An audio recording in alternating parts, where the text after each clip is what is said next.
Start small. Start with changing tomorrow morning, just tomorrow morning. Get that squared away. And then move on to the next day and the next, and move your life to a better place. One little step.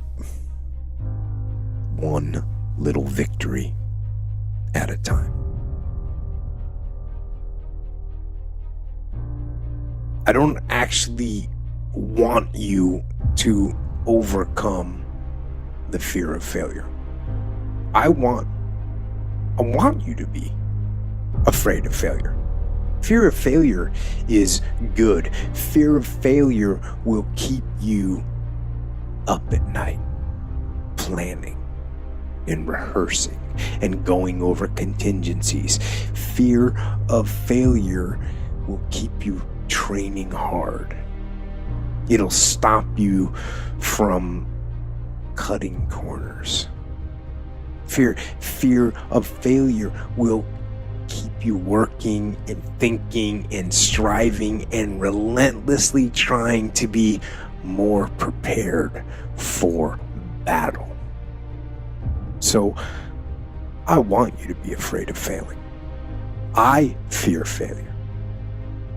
But more important, I want you to be horrified. I want you to be terrified of sitting on your ass and doing nothing. That is what I want you to be afraid of waking up in 6 days or 6 weeks or 6 years or 60 years and being no closer to your goal. You've made no progress. That is the horror. That is the nightmare. That is what you need to be truly afraid of. Being stagnant. So, get up and go. Take the risk, take the gamble, take the first step, take action. And don't let another day slip by. Other than death, all failure is psychological. Think about that. Just think about that. This failure, this upset, this catastrophe. If you aren't dead, then it's just psychological. It's in your head. Now, this does not mean that you won't lose some battles, because you will. We all will. But it does mean that as long as you don't surrender, as long as you don't give up, as long as you don't quit, then you haven't failed. It just means you've made a temporary tactical retreat. It means you've made a brief withdrawal so that you can regroup and reattack. So, as far as I'm concerned, if you get beat, unless you're dead, you are not defeated. And you have not failed. What you've done is you've learned. You've gained experience. It's about being driven almost to the point where you're obsessed. Because when you get to that point of being driven and possibly obsessed, you no longer care if it's 30 degrees outside. That wind chill hits your face, you feel it, you might go back inside, but to get more clothes on to go outside. So you have to find that passion, that purpose of your life. It's different for everybody. It's 11 degrees out here right now, and I'm about to go running. Like I always tell people, I can't stand, I hate it. It's 11 degrees. What's fun about running in 11 degree weather? People always ask me, why do I run if I hate running? Simple answer to that question. I wanted to be a Navy SEAL, and to be a Navy SEAL, you have to run. So things you want in life is not designed just for me.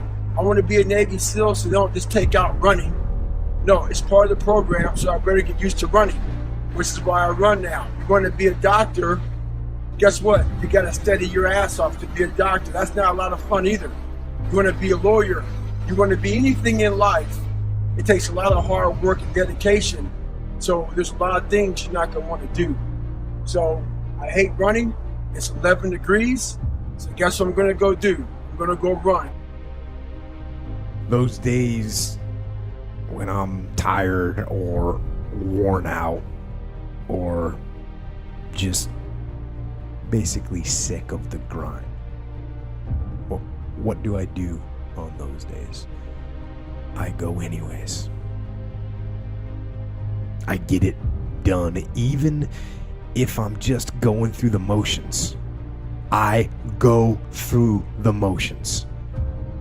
I don't really want to work out. I work out. I really don't want to hammer on a project. I hammer on the project. Don't really want to get up and get out of bed. Yeah, I get up and get out of bed. It's nice and rainy outside, but no one cares about that. It's not about the rain. It's what the rain represents. Life is always giving you a test, trying to give you a way out, trying to give you an excuse not to show up. This is my excuse today. But guess what? You gotta have the mentality to show up every day of your life, no matter what life throws at you. It's our responsibility to show up to the Coliseum of life, prepared for battle. I don't care what you're going through, what life's throwing at you. It's your responsibility to find your new 100%. Take it upon yourself to do that. Most important here is, it isn't me. It's you. And sure, you may have grabbed some little foothold from the podcast or from one of the books, but it isn't me that changes you. It's you. You set the small goals. You achieve those goals. Then set some more and achieve those, and set some more goals, maybe a little bit bigger, but not that much bigger. You pay attention to the progress. Working harder, stronger, faster, more efficient, competitive. Start small. Start with changing tomorrow morning, just tomorrow morning. Get that squared away. And then move on to the next day and the next, and move your life to a better place. One little step, one little victory at a time.